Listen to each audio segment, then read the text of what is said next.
5 things Oregon must do to win it all. Now, we've not seen Oregon in about a week, and we won't see Oregon for, I think, when do they play? They play, what was it, the 21st, I think, or the 20th or the 21st. So we'll see them here in a couple weeks to play their game. But going to be interesting what Oregon comes out with, getting healthy, hopefully. Well, I don't want to take that away because that's one of your points, but I'll go with my first thing they must do. Oregon has got to execute and prevent big plays because it's what they've done all season long. It's been one of the things that they excel at better than I think some people give them credit for. They have the third most 20 plus yard plays in the country this season. I read on ESPN that they have the best big play rate of any offense in the country. I think it's like 10.4 or something like that percent, and that's the best of any offense in the country, which is huge. And right now, they are top 3 in allowing 10, 20, and 30 plus yard plays in college football. They are not allowing very many big plays, and if they continue to do that, obviously James Madison, but to do that against Texas Tech, get big plays, prevent big plays, that's going to be huge for them to go and try to get to the national championship and win it all. Absolutely. Absolutely. So. That is a big part of it. And they'll be able to do it better if they get healthy, which is my point. And Alta, he's reading me. Get back all the wide receivers. Yes. Get healthy.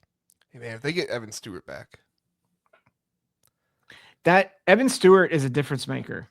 And if he's able to go, like that's, I don't know if that will happen. Like there's optimism, but I like that executing big plays. If you have all your receivers back, that becomes much more of a potential, especially against teams like Texas Tech and Indiana. Mm-hmm. Great point. And I mean, the offensive line too, right? I mean, Harkey, World, Poncho there in the middle of the offensive line as well. I mean, but there's just so much potential waiting for this Oregon team. We've seen a good amount of it. Don't get me wrong. Like, I'm not saying that we haven't seen it or anything, but there's another gear that I think makes this Oregon team the most dangerous team in the college football playoffs, because even at not their healthiest, they are still number 5.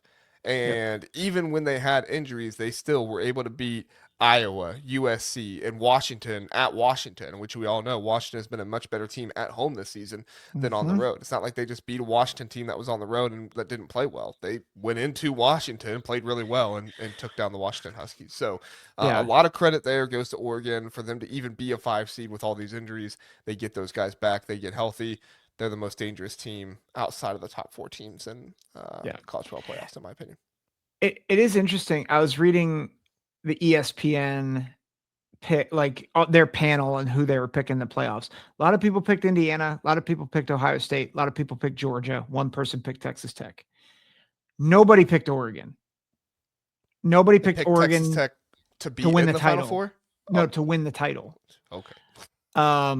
Yeah. Nobody picked Oregon to get past the semis, which I just thought was interesting. So they all had Oregon losing to Texas Tech or Indiana? Or Indiana. Either Indiana or Texas Tech. I just don't see how Oregon's going to lose to Texas Tech. I'm just saying nobody, like, Oregon is kind of, at least in the national scene, Oregon's kind of laying in the weeds right now. Yeah. And I would not be shocked. This is not a shot at Indiana fans. I would not be shocked if Oregon won it all. Like, I think I would not be shocked if they get revenge. I know we picked Indiana, and right now that's who my pick would be. Mm-hmm. But especially if they get healthy. And then I think, to your point, Isaiah World and Alex Harkey, that's my other. Yeah, go ahead. Really fast. My other is, like, if pass protection can be solidified, that makes them maybe the team to beat. If you remember back when they played Penn State, Lyndon Tangwell, former Penn State guy, really good up and coming analyst, like really good. But he brought up that Isaiah World and Alex Harkey were struggling with pass rush, with pass protection against better pass rushers. And if they can work on that, because they're great, they're really good offensive linemen. But if they can again, get healthy and really set the tone on the edge, and you give Dante Moore time, I mean, this could be the most explosive offense in the tournament. Yeah, I mean, right now, like according to big plays, it is the They are most they are explosive the offense in the yeah, country. they are the most explosive. But like, I think against those key, against the best defenses, they would then I think they would be then effective. Mm-hmm.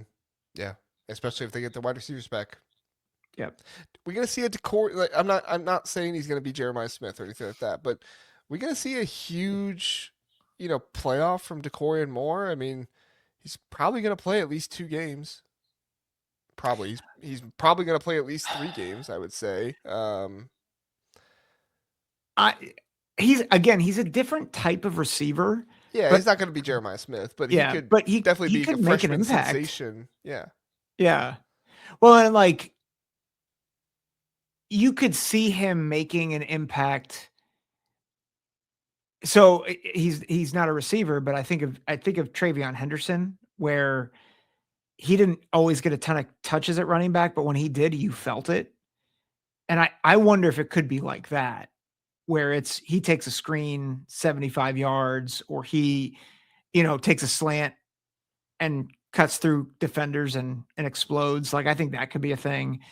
But yeah, I think he could have that type of impact if they get him in the right situations. Mm-hmm. Yeah.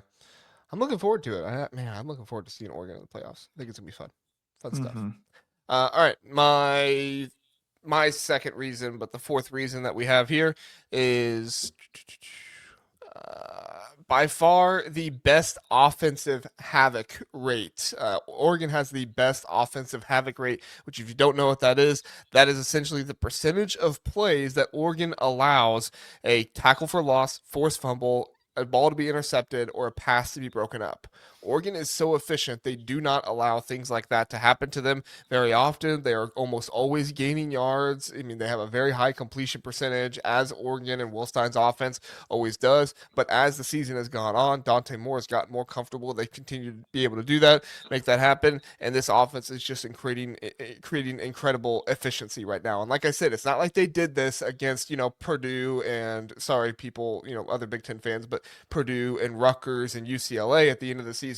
They were doing this against Iowa. They were doing this against the USC team that has a better defense. They were doing this against Mm-hmm. Washington, and has played better defense at home than they have on the road this season. They were doing this against, good competition this season, no matter what the SEC, people out there want to tell you. They were doing this against good competition. Were they doing this against elite, national championship contender competition? No, but it's about as good a competition as you can ask that's not playoff caliber worthy competition. I would argue USC was fringe playoff caliber, but the defense was probably not fringe playoff Mm-hmm. caliber type of defense. Defense has improved, but it's still not, I don't think, on that level yet, personally. But I'm just saying, Oregon has been incredibly efficient, and the fact that they do not allow those kind of havoc plays to happen against them is just one more reason why this Oregon offense is so spectacular. Mm-hmm. So, I like it. I like it. all right, any one more. Sorry. Yeah, I was gonna say Uh, I went two in a row. You get two yeah. in a row. The only thing, like the only thing that I have is like kind of a criticism, but it's not really a criticism because I think they can correct it, is that what one thing they must do, that they must clean up, that they were not great at this season, is they have to stop teams from scoring touchdowns in the red zone. When teams get into the red zone, it's almost a given. They score touchdowns 75% of the time. That is the second worst in all of college football, or actually in all of Power Four football. Do you know who has the worst? And this is all of college football. Do you know who has the worst touchdown percentage allowed in the red zone? Is it Ole Miss? No, it's a bad Big Ten defense. They just Oh, fired their defensive coordinator. Rutgers. No, It's not Nebraska. Rutgers. Oh, Nebraska. no. Oh, the other red team that fired their defensive coordinator. Yes, the other one. But I mean, they did have some success against a couple teams. Against Iowa, Iowa only scored 66% of the time in the red zone touchdowns, so two out of the three times, and then Minnesota only scored once out of the 2 times in the 2 trips they had to the red zone. So those are not the best offenses in the world, but it's definitely something they could build on. And Indiana only scored touchdowns on 3 of their 5 trips to the red zone against against Oregon. So it's not like it's impossible for them to do this. They can make this happen, but they just need to be much, much better. 60% is better for them, but you still can't live with 60% in the college football playoffs. You have to be better than that for them Hmm. to do it. So, Yeah, agreed. yeah. Any thoughts on Oregon's defense in the red zone or anything before we're done? Well, I mean, I think we saw even in the Big Ten championship game, if you can't hold offenses to field goals, it's going it just puts so much more pressure on your offense. And I think we live in a world right now where defense is at a premium.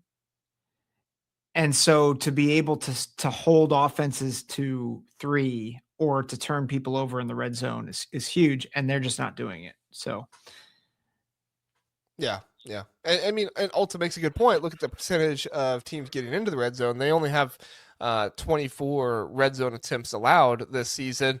So it's a good point, but still, right? Like you want to limit those even when they do get there, right? So they're not allowing all that many. That does need to be mentioned. Thank you, Alta. But there might be a crucial point in time in one of these games in the playoffs where you have to get a stop. Can you make that happen or not? Um, we'll see. We'll yep. see. Something they have to do, in my opinion. So, all right.